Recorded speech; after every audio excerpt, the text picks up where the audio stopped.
so our community grant program, we just finished round one, the first ever time that we've done this.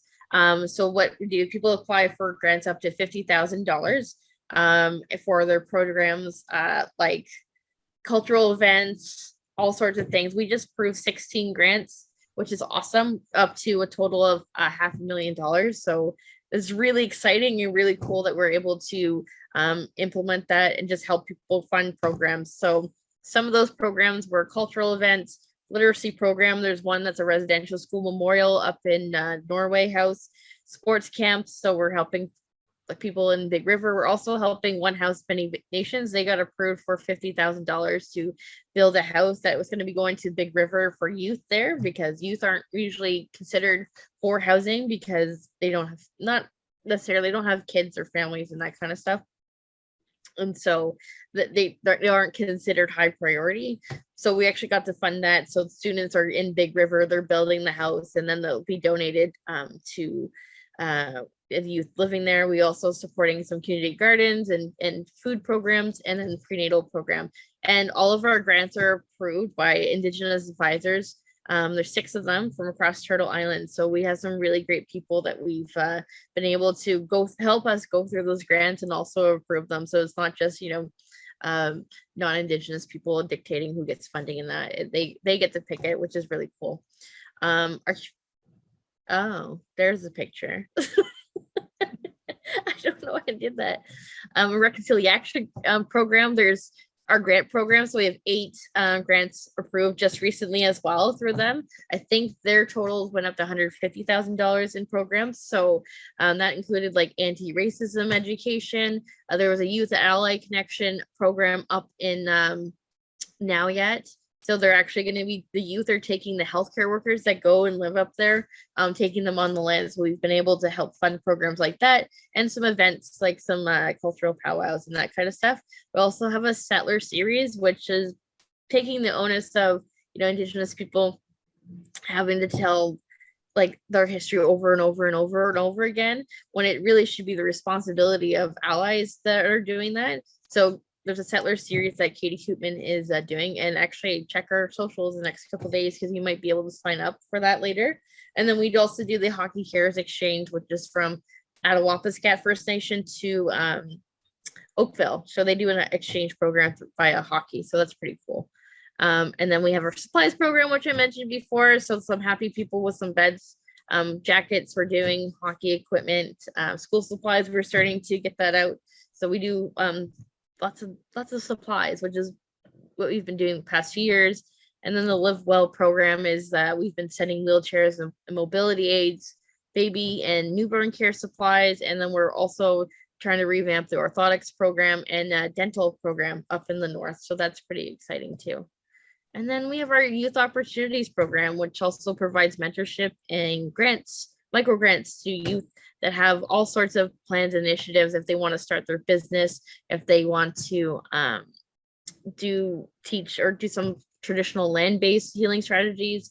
One of the girls that just got a grant, she does ribbon skirts and was able to use that micro grant and be mentored through her business. And she's doing really well right now, which is really cool.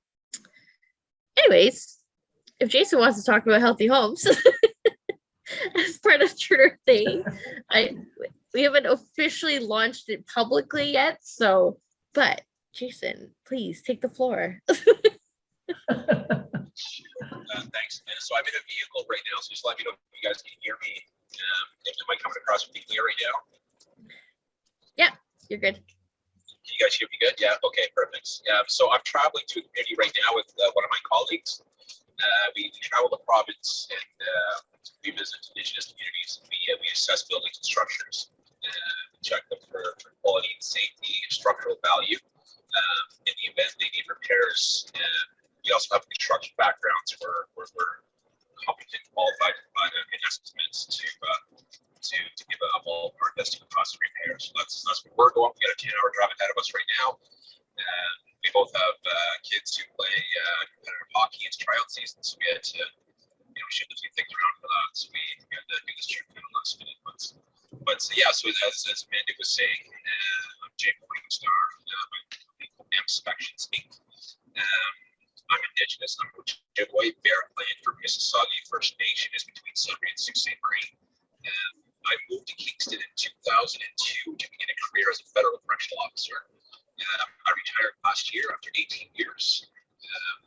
15 years I was on the emergency response team where I was a leader. So I was in charge of 15 guys. We go in and do riots and cell extractions, hostage takings. We'd back up other prisons if we needed to, but it was a great career.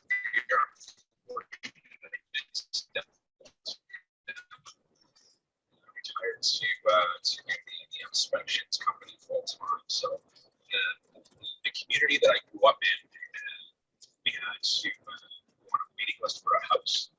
So while we were on a waiting list, we had to go into a cabin my grandfather had built. So we had no water, no electricity.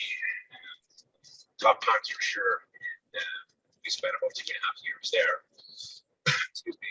And then we got awarded a house on my reserve. So we moved into the house. We're very excited, very ecstatic. And then our first night there, we turned the lights off, and there must have been 1,000 cockroaches that came out and scattered the floors. So again, we persevered, no whining, no complaining, and worked hard. Split wood, carried water, all that good stuff. Moved to the new house, got rid of the bugs, cleaned up the yards. My parents just found a work ethic into me that I'm very thankful for. And I'm very fortunate I went through those hard times. I think it's a way to path for me that I'm happy to get to travel now. So in 2016, I went back to school for a home inspection program in Kingston and graduated top of my class and started an inspection team. And started doing home inspections throughout Kingston. I've always wanted to get back to Indigenous communities to help in some degree. And I was pretty lucky to establish some pretty great relationships, friendships through a lifetime of playing hockey and sports. And a lot of those Indigenous friends of mine are scattered through the province. And some of them are in housing roles. So once they found out that I had a company that could come in and evaluate their properties, they started to hire me to do that. And throughout that process, again, I always ask for feedback, any changes in or any constructive criticism. I'm welcome to hear. So one of the communities suggested that I do a home maintenance workshop. So I put together a program for that and became popular very quickly. So we would go in and inspect 200 houses at a time. We'd also incorporate a hands-on home maintenance workshop, teach the community members very basic things about their house, plumbing, electrical, roofing, anything that we thought could be helpful information specific to that community.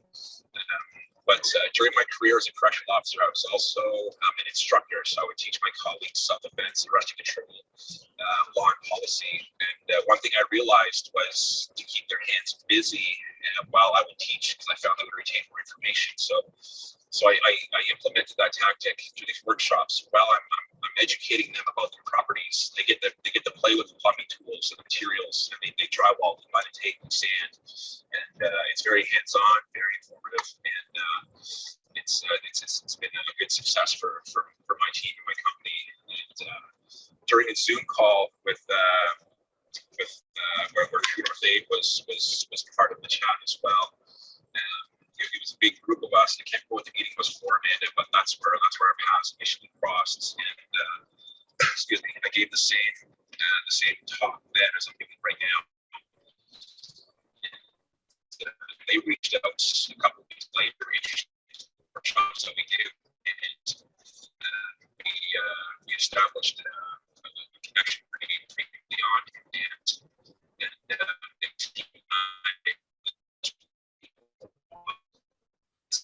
I think we are losing Jason. Jason?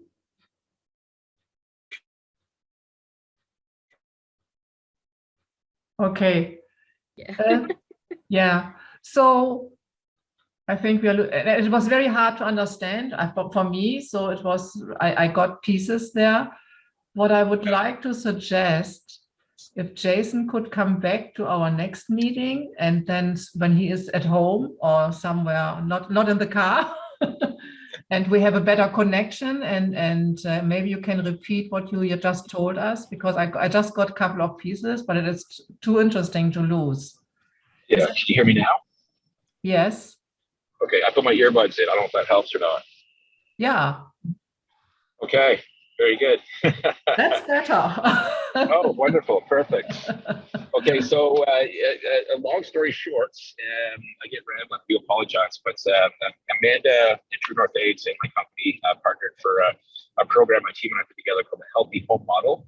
It's home inspections, home maintenance, it's healthcare, and it's also a youth empowerment program.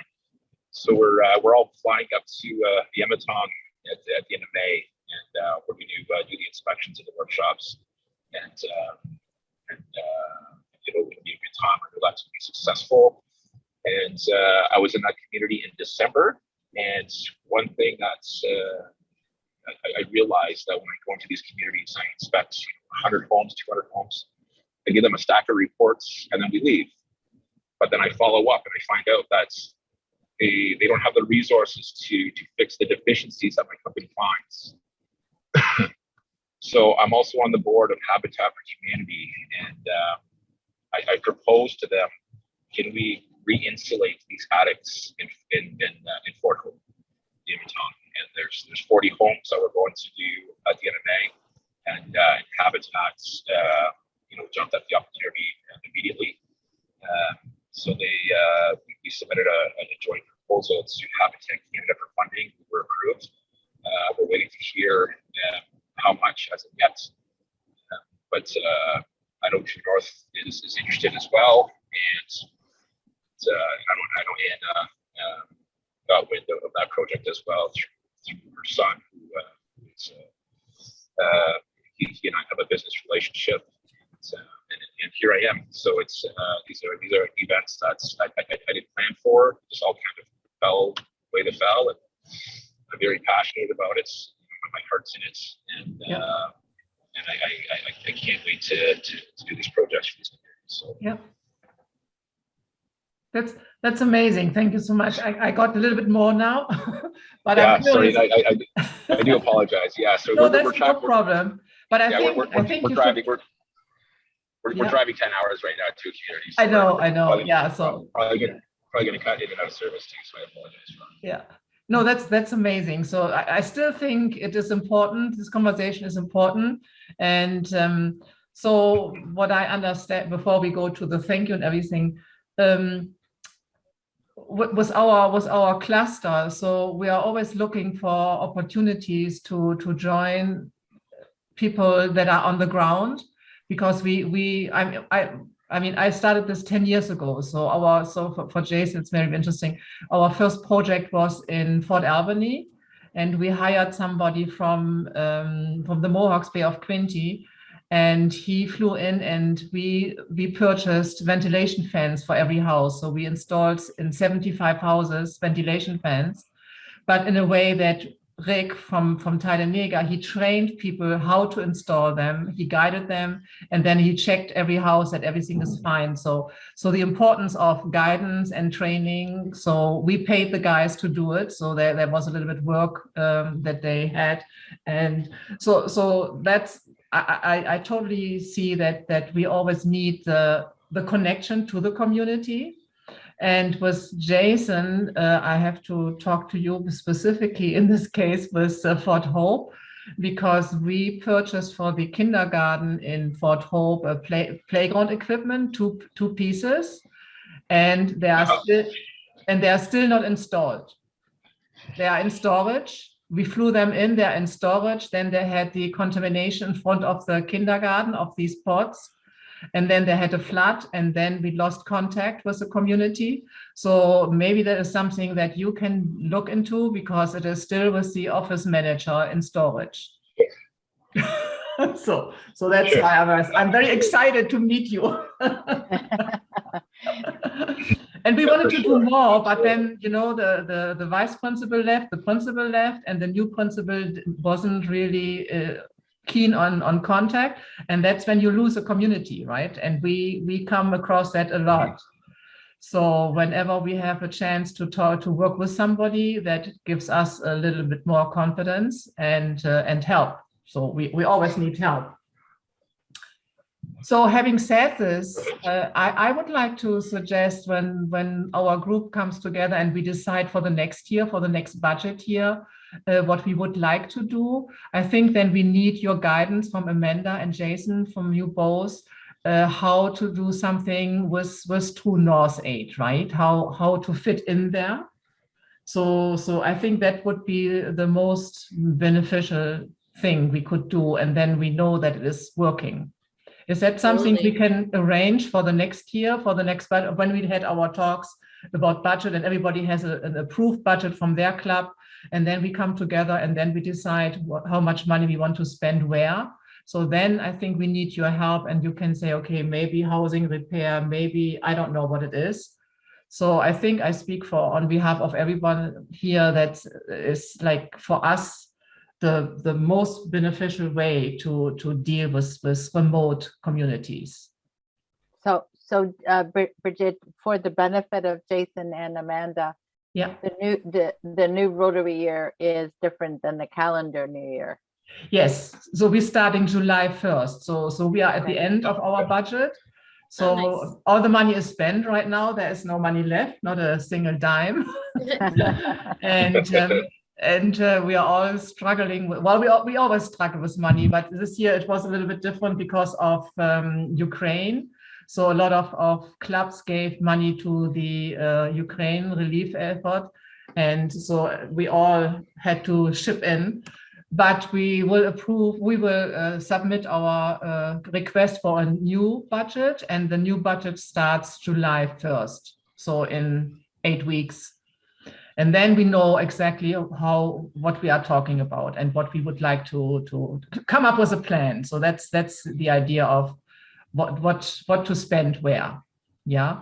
So I would really like you to come back to this meeting then and say, okay, so how about this project? Would this work for you? So I think this is on behalf of Chris, Anna, what do you think? Is that a good idea? Yep, great idea. Yeah. Chris, yeah. I agree. Yes, absolutely. Yeah, because right now, I mean, we can say we spend $1 million, but we might only get 5,000, right? So it's not fair. But and we will never have $1 million, that's for sure. Oh, maybe, I don't know. Maybe the other clubs have $1 million. I don't know. My club not. So. But I really would like to work with you together. So I think that would be the best, the most efficient way. When we know our budget, then we invite you back, and then you come up with a plan and say, okay, this is what you can do. And maybe we can apply for the grant if you have something that would work for us with a grant. So it's up to you. Basically, I think we would guide us through this. Is that something everybody agrees, all the other clubs? Yeah. Yes. Okay, perfect. I'm very excited, actually. So I'm really happy. So that you are here right now. Okay, so that's great. yeah, perfect. And did you say you are from the Mississauga New Credit? Mississauga First Nation. We're part of the Mississauga Nation. There's a number of communities that fall under New Credit's one, but So you're not from New Credit. Okay. No, my community is between Sudbury and Sault Ste. Marie, actually, is where I'm from. Okay. So yeah. So I just heard Mississauga. I'm thinking, oh, New Credit maybe, but because I have contacts there, so that's why I wanted to ask you that. Oh, I see. Yeah. So very good. Yeah, so thank you so much for coming and giving us an update what you are doing. So St. Ike, would you like to do the thank you for Amanda and Jason? Yes, but I think Chris. Oh, questions. Sorry, questions maybe. Well, just a comment. The nice thing about having Jason engaged is he can be our boots on the ground. Yeah. And he certainly has the credibility, and I just think it's a good fit. And Burkett's really good, Jason, at shaking money out of the other clubs. So Excellent. That's Yeah, like I great. said, it wasn't. I didn't even plan for it. It just kind of all fell into place. I just when something's important enough for me to voice my opinion, like I'm very quiet in general, but when something is driving me to speak, I speak, and this community needs help. I'm going to help them one way or another. So Yes. people just jumped on board. Organizations like yourself, True North Habitats, they just I think I come across pretty genuine when I'm here to help people, and they jump on board. So I'm pretty fortunate, and very thankful. But I'm looking forward to these next few projects. And I would be remiss if I left Amanda out of that. Obviously, her boots on the ground are as important. Yes. We're literally going to we're traveling to Manitoba the same week that Jay's going to Fort Hope, to Manitoba, to a couple of the remote communities to see what they're doing with some of the grants, like some of the programs. So like the doula program, and I'm not boots on the ground per se, but I get to visit, I guess, and see where, how things are going and building those relationships. And I think that's important. Yeah, it's very important to follow up and see what they really did, right? Yeah. And then report back. Yeah. Very nice. Any other questions before St. Ike? So St. Ike, you have a question or something, and then doing the thank you? No? No, I don't have a question. So, yes, indeed, Amanda and Jason, this was a very enriching and inspiring presentation that you've made. I learned a lot. Your 4 hours was actually resonated with me, particularly the one about relationship and respect when dealing with Indigenous communities, and in fact, when dealing with every other person. So it was a very good presentation. We thank you. Your work shows that there's really a need in the Indigenous communities that can be filled, and also that we can have impact. I was actually also very impressed with the amounts of the grants that you mentioned. A couple of the presentations we've had, the grants were, relatively small amounts, but I had significant amounts from you in the kind of support that you provided to the community. So that's really great. So we can have an impact working together. So and that's something I got from what you shared with us. I will borrow from Birgit and do urge you to come back. We would like to continue to know and be updated with your work and how we can support you and collaborate in our joint effort to support the communities. So Amanda, Jason, thanks very much again. And thank you. You're welcome. Yes, thank you so much. I just wanted to, yes, thank you so much. I just a thought that just came while St. Ike was speaking. Maybe it could be a good idea if, like Chris, St. Ike, I mean, Anna and Robert, they know Amanda and Jason, but for the other clubs, maybe having Amanda and Jason as a guest speaker to show the club what they are doing to get a better budget, to be honest. I think, Amanda, you're talking. Or to support the request of the budget, right? Yeah. I think, Amanda, you're speaking at our club. I think in is it in June? Have you had I don't know. have you had conversation with John? No. Okay. Yeah. But I will be available in June, and I'm supposed All to right. be doing the waterfront club as well, but things keep happening. I was supposed to be in person, and then somebody had a COVID outbreak. Oh, okay. Yeah. Somebody.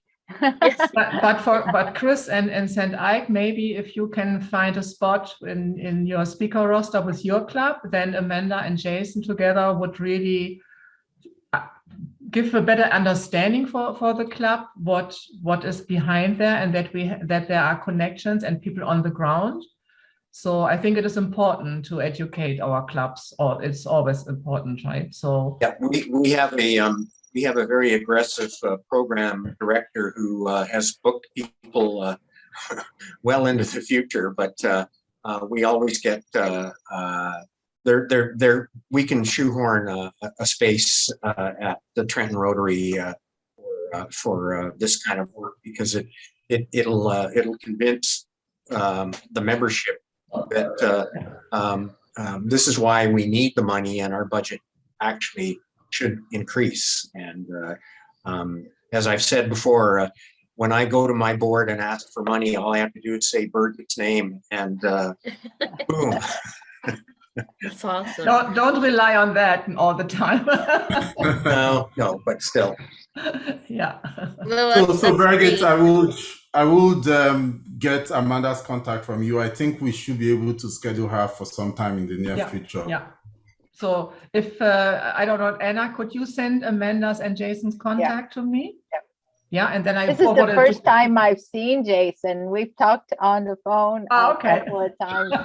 So Jason was introduced to me by my son, who is in the same business group as Jason. So it's a small world, right? There you go. We Yeah, are- yeah. I is. told you these were wonderful people, didn't I, Jason? You did, absolutely. Yeah, And yes, they definitely are. And again, I thank you so much for the opportunity. I look forward to partnerships and working together and changing a few things that need changing. So it's been happening one community at a time, and it's Yeah. Perfect. Yeah, and if I can get from you the contacts, and I forward them to Chris and St. Ike. And if I get the introduction for Amanda from you, Anna, as well, and then I forward this, so then everybody has a little bit when they You don't have, talk to their you club. don't have to include my interests in there. Okay, You so don't. yeah. I thought it was just fun. Those are part of who you are, my Yes, dear. exactly. I guess so. I like me a good drag show. Well, We all tomorrow's have May these the kind 4th. of So. things. Thank you so much, though. I really Thank you so appreciate much. being able to talk, but and what you guys do is awesome. Also, my partner's dad is the future president of the Waterfront Rotary in Trenton. So not Waterfront, nice. Yeah. Quincy you. Sunrise. That's what it is. I got corrected. So it's Bobamus. So if you know him, that's Oh, from Bob. Quincy Sunrise? Yeah, that's Mike's dad. That's my Yeah. father-in-law. Yes, I know. That's how we connected. Remember, like a couple of years ago? Yes. We talked on the phone. You were looking for money for transporting something, and Oh yeah, the medical supplies. Oh my gosh, it's crazy. Yeah, so that was and he referred you to me, and then I said, well, I think that was in May, and we said, well, money is already gone again. So yeah, no worries. I always see like our stuff on Facebook. So thank you. Perfect. Okay. Thank you so much. So have a great night. We'll talk Thanks, soon. Amanda. Thanks, Jason, and safe trip, Jason. Thank you so much, guys. Again, I appreciate the opportunity and allowing me to take a few minutes of your time. It means a lot to me. So thank you very much. Be good. Thank you so much for your time. Take care. See you tomorrow, Jay. Bye. Bye. Yes. Have a good night. Bye. Good night. Bye.